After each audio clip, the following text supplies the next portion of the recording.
नमस्ते दोस्तों, welcome back to nomad to Moksh. अगर आप भी ढूंढ रहे हो एक ऐसी जगह जहां पहाड़ों की कोल्ड ब्रीज, मिस्टी क्लाउड्स और हार्ट टचिंग व्यूज मिले, then welcome to Mussoorie the queen of hills. Dehradun से सिर्फ 35 किलोमीटर दूर है और दिल्ली वालों के लिए तो एकदम perfect weekend getaway.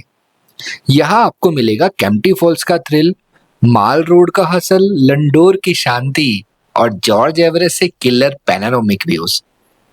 But guys, recently यहाँ हैवी रेन्स और क्लाउड बस ने थोड़ी सी परेशानियां क्रिएट की थी। लैंडस्लाइड्स, रोड ब्लॉक्स वगैरह यहाँ पे हुए थे। द गुड न्यूज इज अब मेजर रोड ओपन है और ट्रेवलिंग इज सेफ अगेन। आप देख सकते हैं मेरे वीडियो में लिंक में डाल दूंगा, मैंने रोड ब्लॉक्स के ऊपर काफी सारी वीडियोस बनाए हुए हैं। बस एक टिप, अगर आप मॉनसून सीजन में आ रहे हैं तो वेदर अपडेट्स जरूर चेक कर लेना और इमरजेंसी हेल्पलाइन नंबर सेव करके रखना। Safety first, fun letter.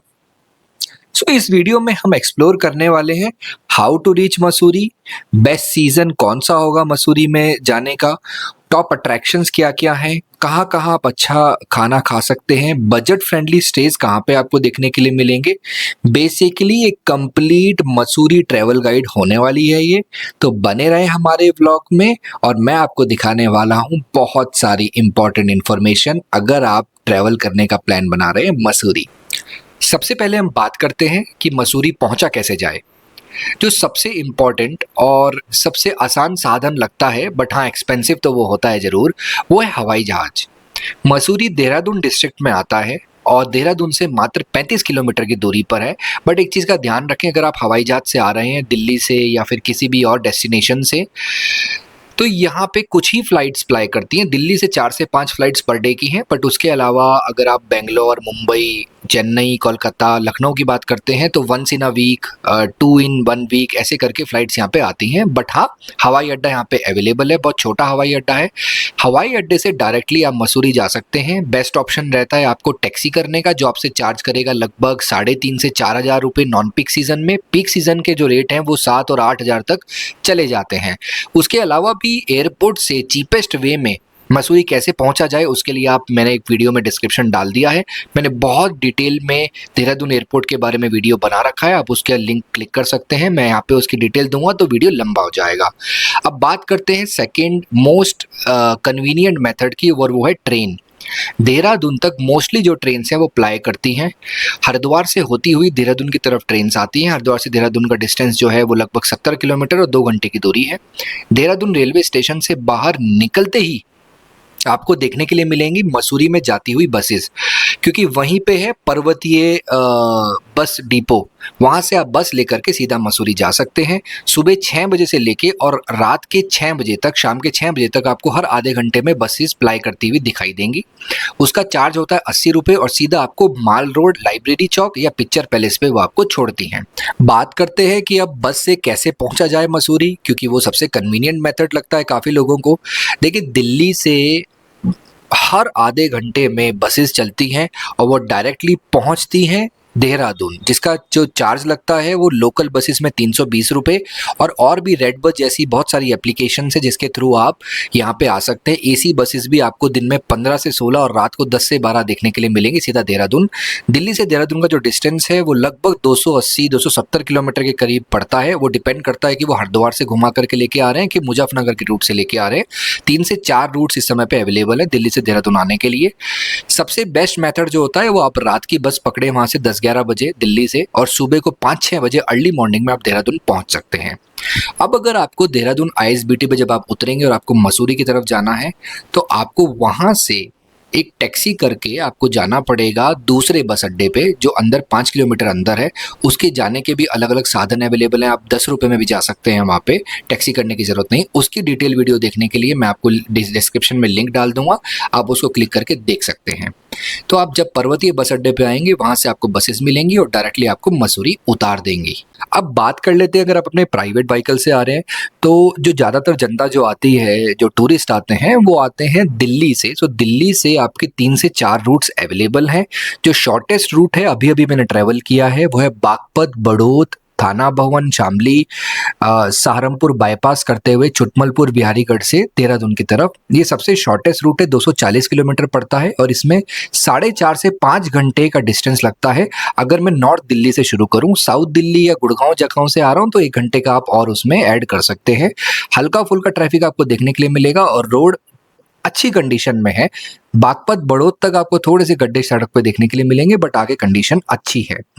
उसके अलावा अगर आप बात करें कि देहरादून में पहुंचने के बाद आपको मसूरी में कितना टाइम लगेगा, और तो मैं आपको बता दूं 1.5 से 2 घंटा लग सकता है। अगेन डिपेंड करता है कि आप किस सीजन में मसूरी ट्रेवल कर रहे हैं। जो पीक सीजन है मैं उसके बारे में भी आके वीडियो में आपको डिटेल में बताऊंगा कि पीक सीजन में आप कैसे अपने पैसे बचा सकते हैं और किस रूट से आप जा सकते हैं ताकि आपका समय और पैसे दोनों बचे। बने रहे हमारी वीडियो में इसी तरीके से। अब बात कर लेते हैं कि मसूरी में घूमने का सबसे बेस्ट सीजन कौन सा है। देखिए, ये डिपेंड करता है कि आपकी एक्सपेक्टेशंस क्या हैं। सबसे ज़्यादा जो बेस्ट सीजन होता है वो हमारे हिसाब से जब नीचे सबसे ज़्यादा गर्मी होती है वो मई और जून का सीजन है। बट उसी समय पे आपको सबसे ज़्यादा क्राउड देखने के लिए मिलेगा। और जैसे कि हम आपको बताते हैं कि डिमांड और सप्लाई, जब डिमांड बहुत ज़्यादा होगी और सप्लाई उतनी नहीं होगी होटल्स की, व्हीकल्स की, उस समय पे ऑब्वियसली प्राइसेस अप जाएंगे। तो मई और जून के महीने में जो होटल आपको अमूमन 1000 रुपये या 1200 में देखने के लिए मिलते हैं, वही होटल्स 3000 और 4000 तक भी जंप कर जाते हैं। तो मई और जून अगर आपको पीसफुलनेस चाहिए तो वो एक अच्छा सीजन नहीं है, आप अवॉइड कर सकते हैं। बट अगर आपको गर्मी से निजात पानी है और थोड़ा सा खुला खर्च आप कर सकते हैं तो मई जून इज द बेस्ट सीजन जब आप वहां जाकर के घूम सकते हैं, क्योंकि मानसून ना के बराबर होता है। जो सबसे बेकार सीजन है घूमने के लिए, अगेन इट डिपेंड अपॉन आपकी एक्सपेक्टेशंस क्या है और आप क्या देखना चाहते हैं वहां पर। वैसे मानसून सीजन को माना जाता है जो लगभग जुलाई के आखिरी से स्टार्ट होकर के और लगभग सितंबर फर्स्ट वीक तक वो चलता है मानसून सीजन मसूरी में। उस समय पे आपको बहुत अच्छे व्यूज देखने के लिए नहीं मिलेंगे नीचे, बट जो बादल उठ उठ के आते हैं, आपने मेरी वीडियोस में भी देखा होगा, वो बहुत ही खूबसूरत होते हैं। तो अगेन कि आपको किस तरीके का मसूरी देखना है, उसकी जो खूबसूरती है हर सीजन में डिफरेंट होती है। जो अगला पीक सीजन मसूरी के अंदर आता है वो आता है दिसंबर जनवरी की विंटर वेकेशन में, और स्पेसिफिकली 25 दिसंबर और 31 दिसंबर की यानी कि न्यू ईयर की रात को आपको सबसे ज़्यादा एक्सपेंसिव होटल्स वहाँ पे देखने के लिए मिलेंगे। बने रहे हमारे व्लॉग में, हम आपको आगे बताएंगे होटल्स कहाँ पे लें, कौन से लें और किस सीजन में कैसे प्राइस वेरिएशंस होते हैं और आप कैसे बार्गेनिंग कर सकते हैं। अब बात करते हैं कि मसूरी पहुंचने के बाद आपको मसूरी में घूमना कैसे है। घूमने की स्पॉट्स जानने से पहले तो घूमना कैसे है वो इम्पोर्टेंट है ना। तो देखिए, जब जैसे आप देहरादून रेलवे स्टेशन से बाहर निकलोगे या देहरादून आईएसबीटी से बाहर निकलोगे, दोनों ही जगह पे बहुत सारे शॉप्स इस समय खुल चुकी हैं जहां से आप बाइक और स्कूटर रेंट पे लेके डायरेक्टली मसूरी जा सकते हैं।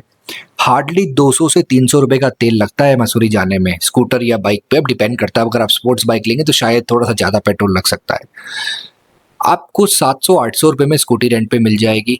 वहीं अगर आप चाहते हैं कि मैं पहाड़ों पे ड्राइव करके नहीं जाना चाहता, तो आप मसूरी में जाकर भी स्कूटी या बाइक रेंट पे ले सकते हैं। पिक्चर पैलेस और लाइब्रेरी चौक, जो कि माल रोड के 2 हिस्से में अपनी वीडियो में कई बार रिपीट कर चुका हूँ, दोनों ही जगह पे शॉप्स बनी हुई हैं और आपको स्कूटी और बाइक रेंट पे मिल जाएगी।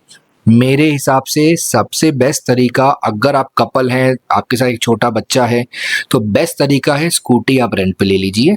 600, 700, 800 तक आपको मिल जाएगी। हाँ, पीक सीजन में थोड़े से चार्जेस बढ़ जाते हैं।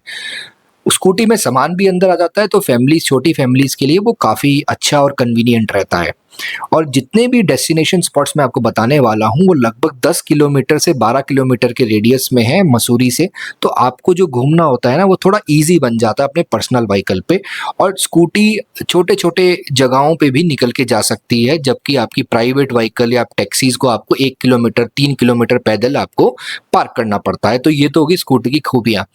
अब मैं बात करता हूँ मानसून सीजन में, तो मानसून सीजन में बिल्कुल अवॉइड करें टू व्हीलर, क्योंकि इतना स्लिपरी हो जाता है, जगह जगह लैंडस्लाइड्स हो जाती हैं, पत्थर ऊपर से गिरने का डर रहता है और आपके सिर के ऊपर गिर सकते हैं। तो टू व्हीलर काफ़ी रिस्की है, उस समय पे बिल्कुल अवॉइड करें जब भी बारिश हो रही हो या मानसून का सीजन हो। अब अगला जो तरीका मसूरी में अंदर घूमने का है वो है टैक्सी हायर करके। टैक्सी को आप जनरली आप पूरे दिन के लिए हायर कर सकते हैं या स्पॉट बेसिस पे हायर कर सकते हैं। 3 से 5 स्पॉट्स को कवर करने का जो किराया लगता है वो 3 से 5,000 रुपए लगता है। और जनरली जो जितने भी स्पॉट्स हैं मसूरी के, अब मैं धनोल्टी और कनाताल की बात नहीं कर रहा हूँ, वो काफ़ी फार अवे हैं। मैं अपनी एक और वीडियो बनाऊंगा कि मसूरी से धनोल्टी कैसे जाएँ, कनाताल कैसे जाएँ। बट अगर आप मसूरी की बात कर रहे हैं कुछ डेस्टिनेशंस की, तो 3 से 5,000 रुपए पर डे में वो आपको कुछ अच्छी डेस्टिनेशंस दिखा सकता है। ये मैं पीक सीजन की बात कर रहा हूँ। नॉन पीक सीजन में 2 से 2,500 में भी आपको टैक्सी वाला लेकर के जा सकता है कुछ डेस्टिनेशंस दिखाने के लिए। अगला जो तरीका मसूरी में अंदर घूमने का है वो है पैदल। बट पैदल जनरली आप माल रोड से ज़्यादा आगे कहीं नहीं जा सकते, क्योंकि अगर कंपनी गार्डन जाना है 5 किलोमीटर है, जॉर्ज एवरेस्ट जाना है 8 किलोमीटर है, तो उतना आप शायद नहीं चल पाएंगे। बट जो मेरे भाई और बहन पैदल चल सकते हैं, बेस्ट है कि आप पैदल ही माउंटेन्स को एक्सप्लोर करें, क्योंकि पहाड़ों को एक्सप्लोर करने का सबसे अच्छा तरीका पैदल ही है, ट्रैकिंग करते हुए। देखिए, सबसे इम्पोर्टेंट चीज़ जो काफ़ी व्लॉगर्स अपने व्लॉग में नहीं मेंशन करते हैं, और वो है मसूरी की काफ़ी बद से बदतर पार्किंग की स्थिति। अगर आप नॉन पीक सीजन में जा रहे हैं तो लाइब्रेरी चौक और पिक्चर पैलेस दोनों पे पार्किंग अवेलेबल है। लाइब्रेरी चौक की पार्किंग थोड़ी सी ज़्यादा बड़ी है as compare to picture palace. लगभग 300 से 400 गाड़ियाँ वहाँ पे लग जाएंगी। चार्जेस बहुत ज़्यादा हाई है, 700 रुपये चार्ज होते हैं डे एंड नाइट लगाने के। तो बेस्ट यही है कि आप वो रिजॉर्ट या होटल ढूंढें जहाँ पे गाड़ी आपकी डायरेक्टली वहाँ तक जाए और वहाँ पे पार्किंग आपको फ्री मिले। अन्यथा आपको 700, 800 या 900 रुपये भी देने पड़ सकते हैं, डिपेंड करता है किस पीक सीजन में आप जा रहे हैं। और बिल्कुल एकदम पीक होने के बाद, जिस तरीके से ये 2, 3 या 4 अक्टूबर का जो पीक सीजन आने वाला है, इस समय तो आपको पैसे देने के बाद भी पार्किंग अवेलेबल नहीं मिलती। और आपको मसूरी से पहले 5 किलोमीटर पहले आपको जो सबसे बड़ी पार्किंग बनाई गई है मसूरी की, वहाँ पे गाड़ी खड़ी करके या तो पैदल जाना पड़ता है या वहाँ से टैक्सी लेनी पड़ती है। उस पार्किंग के चार्जेस काफ़ी कम है, लगभग 300 रुपये डे एंड नाइट के चार्जेस हैं, बट वो मसूरी से 5 किलोमीटर दूर है। तो ये जो सुविधाएं हैं ये अवेलेबल है, तो बेस्ट यही है कि वही रिजॉर्ट ढूंढे जहाँ पे पार्किंग अवेलेबल हो। ये हमारी तरफ से आपके लिए एक बहुत ही सुपर्ब टिप। अब सबसे इम्पोर्टेंट टॉपिक की बात कर लेते हैं, और वो है कि आप कहाँ पर रुकें। देखिए, मेरा अनुमान ये बोलता है, मेरा एक्सपीरियंस ये बोलता है कि आप माल रोड से हट के होटल लेंगे तो आपके पैसे बचेंगे। जो माल रोड पे जनरली जो रिजॉर्ट्स हैं, 90 या 95% रिजॉर्ट्स या होटल्स देखने के लिए मिलते हैं, वो आपको सबसे एक्सपेंसिव देखने के लिए मिलते हैं। और रीज़न सिंपल है कि माल रोड ही सबसे ज़्यादा हैपनिंग प्लेस है पूरे मसूरी की। तो इस वजह से अगर आप 1 से 2 किलोमीटर दूर अगर आप होटल या रिजॉर्ट्स लेंगे, आपको थोड़ा सा चार्जेस आपको कम लगेंगे। जनरली अगर मैं बात करूं तो आपको 800 रुपये से लेकर के और 40,000 रुपये तक आपको यहाँ पे होटल्स और रिजॉर्ट्स के रूम देखने के लिए मिलेंगे। एक जो डिसेंट आपको रहने लायक फैमिली के साथ अगर मैं बात करूँ, रूम अगर चाहिए, वो 2,500 से 3,000 रुपये पर नाइट में आपको देखने के लिए मिल जाएगा। नैनीताल इससे भी ज़्यादा एक्सपेंसिव है, बट अगर मैं बात इसको कंपेयर करूं मनाली से या शिमला से, तो येस, वहाँ के hotel rooms comparatively lesser rates के होते हैं एज़ कंपेयर टू मसूरी। मैं आगे भी अपने कुछ वीडियोस में आपको स्पेसिफिकली उन होटल्स के वीडियो बना करके दिखाऊंगा जो काफ़ी बजट फ्रेंडली हैं। अब यहाँ पे यूथ हॉस्टल जैसे काफ़ी सारे हॉस्टल्स भी खुल चुके हैं, जिनका डॉर्मेट्री 12 बेड डॉर्मेट्री में रहने का पर नाइट का जो किराया 350 से 400 रुपये है। तो बजट ट्रैवलर के लिए अब ये सेफ़ है और आप वहाँ पे जा सकते हैं। 4 से 5 हॉस्टल्स अवेलेबल हैं। एक चीज़ का ध्यान रखें, मई और जून और जनवरी दिसंबर का पीक सीज़न, उस समय पे रेट्स का कोई हिसाब नहीं है, रेट्स कितने भी हो सकते हैं। तो बेस्ट यही है कि पहले से आप अपना बुक करके जाएं, और बुक करने के बाद होटल मालिक से एक बार फ़ोन पे ज़रूर बात कर लें कि हमने पेमेंट कर चुके हैं, अब आना वाजिब है कि नहीं है कि आप हमें रूम्स देंगे। क्योंकि कुछ केसेस में ओयो जैसे अगर आप प्लेटफॉर्म से आप बुक कर रहे हैं, तो कुछ केसेस में वो आपको बुकिंग नहीं देते हैं, या जो रूम में दिखाया है, विंडो रूम जो आपको दिखाया है माउंटेन व्यू का, वो आपको नहीं मिलेगा कि ऑक्यूपेंसी ज़्यादा हो गई और ये सब। तो हमेशा रूम बुक कराने के बाद आप उस होटल मालिक को फ़ोन करके पूरी डिटेल्स का जायज़ा ले लें, वरना ऑनलाइन बुकिंग ना करें। देहरादून से मसूरी जाते हुए आपको रास्ते में काफ़ी सारे रिजॉर्ट्स और छोटे छोटे होटल्स देखने के लिए मिल जाएंगे। कुछ 1-2 रिजॉर्ट्स को छोड़ के जितने भी रिजॉर्ट्स बनाए गए हैं वो जनरली काफ़ी अनसेफ स्ट्रक्चर पे हैं। तो मेरा आपसे यही सजेशन है कि आप 3-4 हज़ार फीट पे रहने से अच्छा कि सीधा मसूरी जाएँ और मसूरी के आसपास 1-2 किलोमीटर के रास्ते में देखें कि कोई होटल या रिज़ॉर्ट, उससे आपको माल रोड भी पास पड़ेगा और थोड़ा-सा सेफ्टी पॉइंट ऑफ व्यू से भी आपके लिए वो अच्छा ऑप्शन रह सकता है। अगेन ये मेरा एक एक्सपीरियंस है और मेरा एक्सपीरियंस गलत भी हो सकता है। आप भी अपने हिसाब से रह के देख सकते हैं और मुझे कमेंट में आप बता सकते हैं कि रास्ते में जाते हुए कौन सा सबसे अच्छा रिज़ॉर्ट है। बने रहें मेरे ब्लॉग में इसी तरीके से। अब हम आगे बात करते हैं कि मसूरी के अंदर सबसे अच्छे डेस्टिनेशंस कौन से हैं देखने के लिए। सबसे पहला डेस्टिनेशन जो आप कवर कर सकते हैं देहरादून से मसूरी जाते हुए वो है भट्टा फॉल। 10 किलोमीटर पहले ही आपको भट्टा फॉल देखने के लिए मिलेगा। वहाँ पे रोपवे भी अवेलेबल है और सीधा भट्टा फॉल तक भी आप अपनी गाड़ी से जा सकते हैं। वहाँ पे टैक्सी स्टैंड अवेलेबल है। अगेन पीक सीजन में वहाँ पे काफ़ी ज़्यादा भीड़ बढ़ जाती है, तो बेस्ट ऑप्शन है कि आप ऊपर ही पार्किंग लगा दें और रोपवे से नीचे जाएं। अगला जो डेस्टिनेशन आप कवर कर सकते हैं वो है माल रोड। माल रोड के एक अपने अलग ही सुंदरता है। अगर आपका रिजॉर्ट या होटल माल रोड पे ही है तो आप वो किसी भी समय इसको कवर कर सकते हैं, बट माल रोड को जो कवर करने का बेस्ट टाइम है वो है लगभग 4 साढ़े 4 बजे शाम से लेकर के और 10-11 बजे तक रात के। मैंने 4 साढ़े 4 बजे इसलिए बोला है क्योंकि वहीं पे है गन हिल और गन हिल में भी रोपवे जाता है। लगभग 150 रुपए की टिकट है पर एडल्ट की। ऊपर जा करके आप देख सकते हैं पूरे देहरादून के नज़ारे। अब डिपेंड करता है कि बादल अगर हुए होंगे तो आपको नीचे पूरा देहरादून नहीं दिखाई देगा। अब अगला डेस्टिनेशन जो हम अगले दिन पहुंचने के अगले दिन हम कवर कर सकते हैं वो है केम्प्टी फॉल।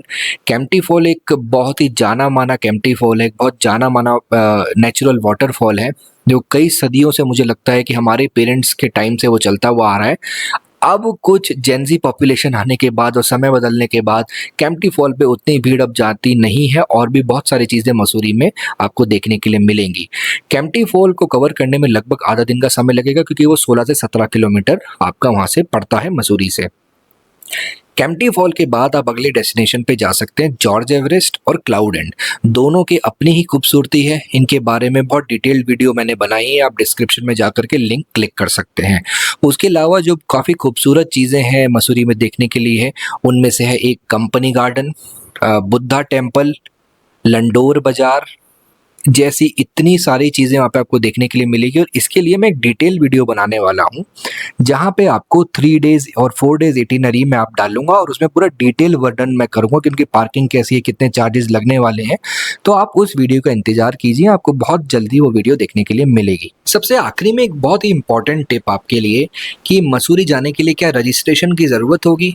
देखिए ऐसा कुछ अभी देखने के लिए नहीं मिला है। मैं पिछले 1 महीने में 10 से 12 बार मसूरी ट्रैवल कर चुका हूँ। मैं खुद देहरादून रहता हूँ और मसूरी ट्रैवल करने घूमने के लिए जाता हूँ और एज अ टूरिस्ट ही मैं वहाँ पे जाता हूँ।